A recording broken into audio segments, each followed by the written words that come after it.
Hello, my name's Philip Sawyers. I'm a musician. I was an orchestral player for many years. I've always composed, but since I retired from orchestral playing, well, and even before I'd retired, I started to write a lot more. And I think it was in early 20, the early 2000s, um, the conductor of the Grand Rapids Symphony Orchestra, David Lockington, got in touch with me.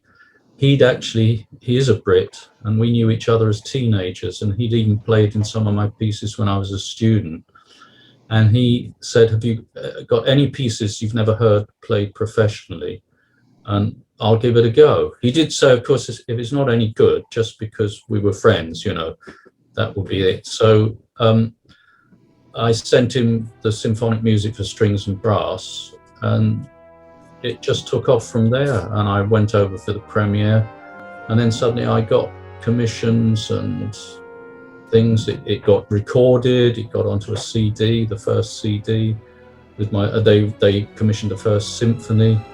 So it was all a very nice surprise for suddenly almost like having a second career.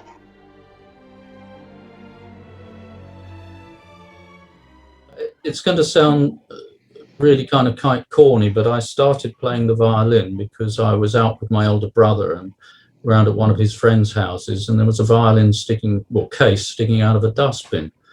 And only a few weeks before, I'd been playing some of my mother's 78 records. Now, for people who aren't as old as me, a 78 RPM shellac gramophone record, they'll wonder what on earth it is. And it was a recording, a pre-Second World War recording of Mozart's Marriage of Figaro overture. And I must have been 12, and I was just curious, and we had an old radiogram. Again, they'll look like something out of a museum to people today, but I put this enormous 12-inch 78 on the player, and it was literally one of those Damascene moments. I suddenly, from not really noticing music much at all, certainly not all the way through my junior school, suddenly this just kind of hit me like sounds corny, I know, but like a bolt out of the blue. So when I saw that this violin was going, God, I wanted it. Very weirdly, years later in the Royal Opera House Orchestra, there was a very elderly player called Max Jekyll who'd been in the Vienna Philharmonic and played in that recording under Clemens Krauss. And being Jewish, he'd obviously had to flee, when things got very unpleasant in Hitler's pre-war Germany, and he'd ended up in London. And I just find it extraordinary that this man who I knew was actually playing on this old record from about, it must have been 1936, something like that. It was recorded, yeah.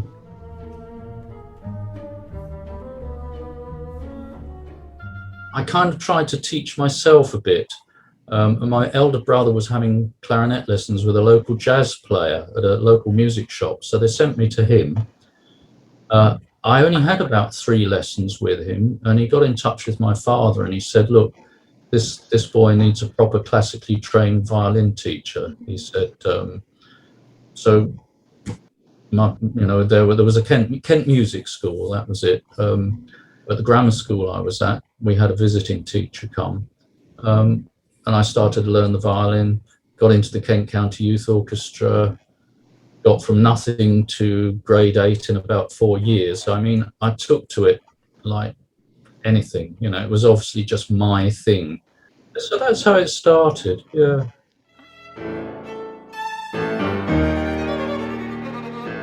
As soon as I had kind of picked up rudimentary notation, I started to write little pieces for myself and for my brother to play, and wrote duets to play.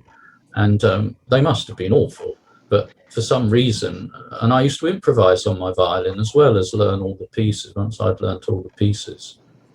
So it just seemed kind of a natural thing. It was odd, a bit like what we're doing now, just talking, it just sort of flows out.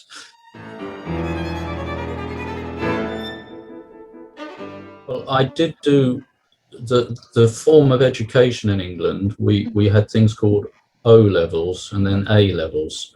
So O stood for ordinary level, which is what you took up to the age of 16. And then the advanced levels, what you did from 16 to 18. And then you went on to further education, either a university or a music college. So theoretically, I learnt about music through those things. But I think it was when my school music teacher told me that if I was considering going to music college, I'd need a second instrument, and the piano was the best one to have. So I had a local piano teacher who was actually a cousin of the famous oboist Leon Goossens from the Goossens family. And she was wonderfully strict, which really suited me. And I found that actually just by learning piano pieces, I was picking up kind of theory by osmosis almost. So when I had these lessons in theory, it meant something. I've always been a great believer in the sound first, the theory afterwards. When I went, I had a marvelous time at a place called Dartington College of Arts, and that was just extraordinary because at that time I encountered a whole lot of top professional musicians. I mean, the violin teacher I had was someone called Colin Saw, who'd led the Academy of St Martin's in the Fields for Neville Marriner. He'd been a soloist at proms, and at the age of 17 I wasn't quite aware of his professional standing, but having a lesson with this man, and when he picked up even my violin, not necessarily his Strad, but even my old box, and he just played so amazingly. Then I went to the Guildhall School of Music. At Dartington, there was this wonderful woman called Helen Glatz, who'd been a pupil of Vaughan Williams. And she was really the only composition teacher I ever had. And not much of that, just there was a thing called Fridays. She had a Friday music class where people would bring what they'd written, whether it was a whole piece or just something in embryo, to be tried out. And the only stipulation was that it had to be for the combination of people that, were available. So that, if there was a string quartet available, you wrote for string quartet. But it was a very valuable experience. But I wasn't allowed to have composition lessons when I went to the Guildhall School of Music, because the way the studies were arranged, if you were a first study violinist, that was it.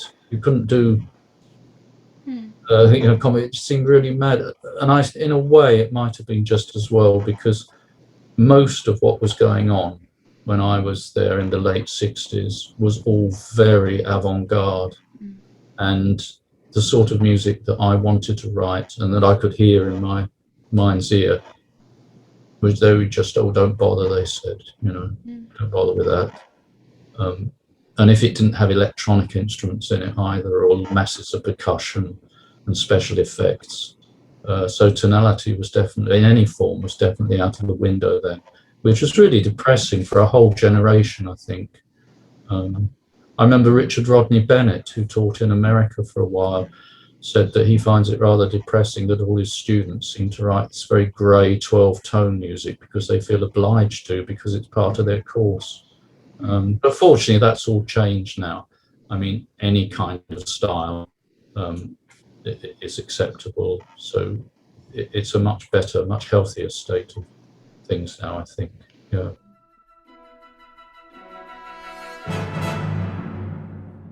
I love cycling.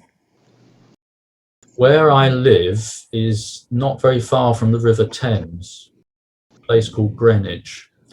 And there's a very famous old boat called the Cutty Sark, one of those, that looks like a Pirates of the Caribbean boat.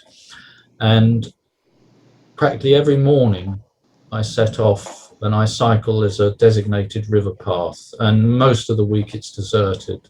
And it's just fabulous so I cycle maybe, 15, 16 miles a day.